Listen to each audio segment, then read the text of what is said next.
e o quilombola, né? Que é aquele que resistiu, fugiu, foi viver a vida dele, entende? Ou aquele que era liberto e ficou na cidade.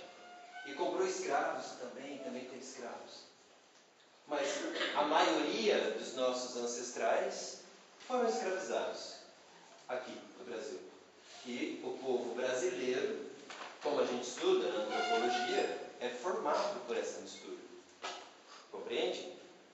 É importante dizer que nem todos se misturaram. Nem todos se misturaram. O plano da mistura falhou em relação ao cruzamento genético, mas deu certo em relação à estrutura da sociedade. O que eu quero dizer?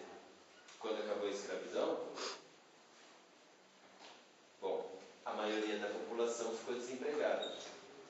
Logo, tivemos um problema de mão de obra. Como solucionar o problema de mão de obra no Brasil? Alguns vereadores, alguns deputados nas câmeras trouxeram alguns estudos. Um que não foi muito aceito e o outro que foi aceito na hora. O que não foi muito aceito era: vamos trazer os chineses. Cogitou-se em trazer chineses com o fim da escravidão no Brasil. Por que não trouxeram os chineses? Porque a proposta da República, né, a escravidão acabou em 1888 e a República começou 2 anos depois, em 1890. Então, qual é o lema da República do Brasil? Ordem e progresso. Entende? Como que a gente alcança o progresso? Através de uma ordem.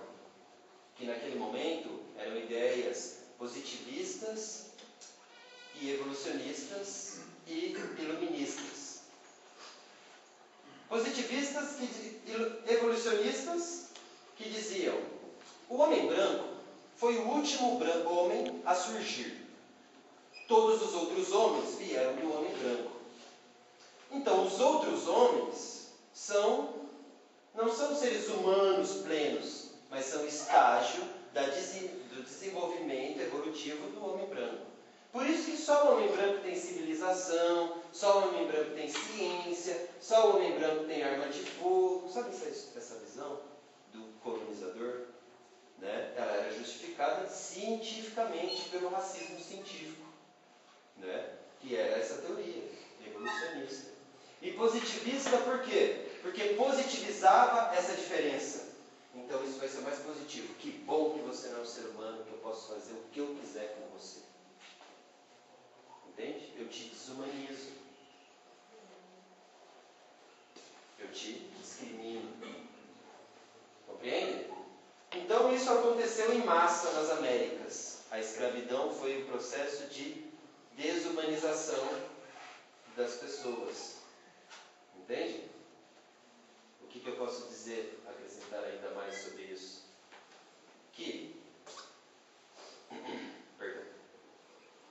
Quando a gente tem aqui no Brasil, retomando então, o fim da escravidão,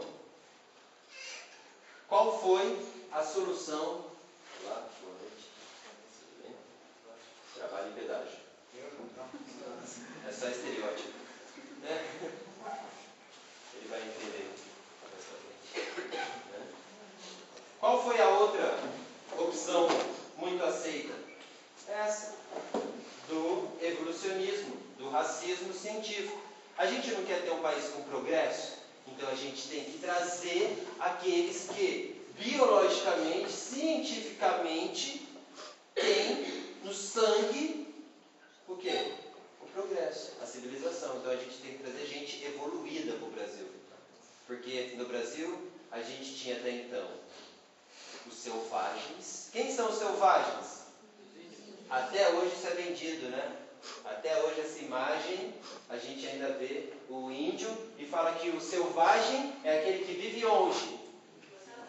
Na selva, né? Na tribo. Compreende?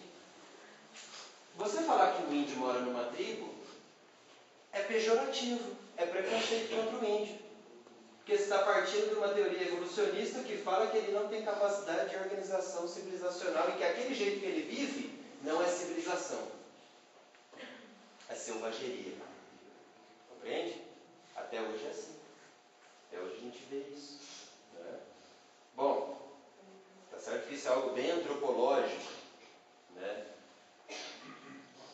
Continuando. Então, os escolhidos para vir para a América foram os europeus. Vocês sabem, alguém aqui chuta quantos espanhóis vieram para a América? Nesse momento, do fim da escravidão, o início do processo que a gente estuda na história, na geografia e na sociologia, como a imigração. Né? Chuta, quantos espanhóis? 100 mil? Quem acha que é 100 mil?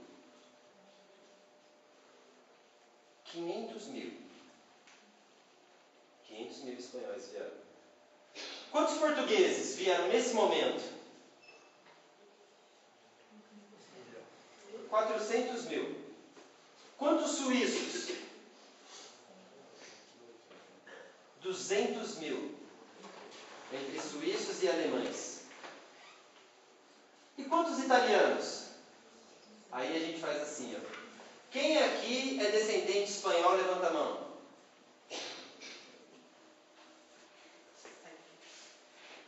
Eu também. Quem aqui é descendente de português?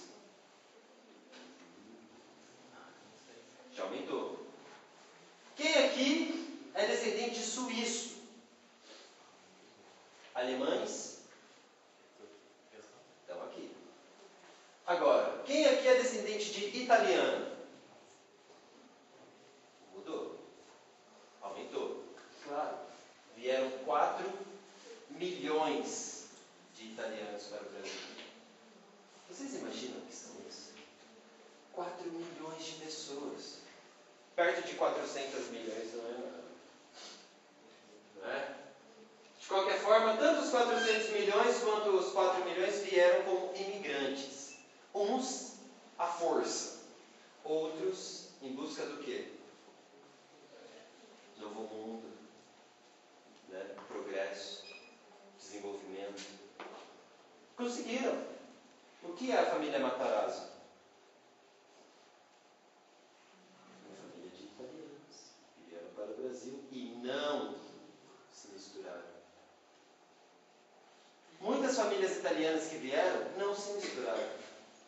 Então, o plano de transformar o Brasil, né, num país onde aconteceria o fim dos negros, se transformou ou num país misto, né, essa ideia de que o Brasil é um país de todos. Essa propaganda, um país para todos, um país de todos, é uma propaganda positiva. O que vocês acham? Né? Mas aí eu pergunto, quem são esses todos? Será que você faz parte desse todo? E se você não faz parte, por que não? Você não nasceu aqui. O seu avô não nasceu aqui. E você faz parte dessa terra. Por que você não fala que faz parte disso? Compreende? Bom, a gente compreende assim, que a falta de identificação se dá em relação àquilo que a gente não gosta.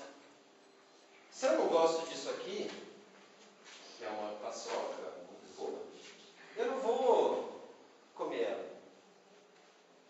Vou deixar ela ali. E vou falar, é ruim. Por quê? Porque eu não gosto. Entende? E ele que ouviu e nem sabe o que é, vai falar, ali tem coisa ruim. Não é? O que começou a acontecer com as pessoas negras? Começaram a ser discriminadas, começaram a ser expulsas. Vão embora, ou fiquem como meus afilhados. E aí a figura do padrinho e do compadrinho. Né? Muitos negros não tinham para onde ir. Compreendem? Não tinham o que fazer. foi assim, né? Essa é a origem uma das origens do paternalismo no Brasil. Que é o quê? Você não tem para onde ir? Fica aqui comigo.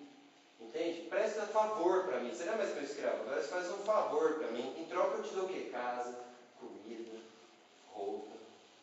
Ué, mas era assim quando eu era escravo. Mas agora o dia que você quiser ir embora, você pode ir embora.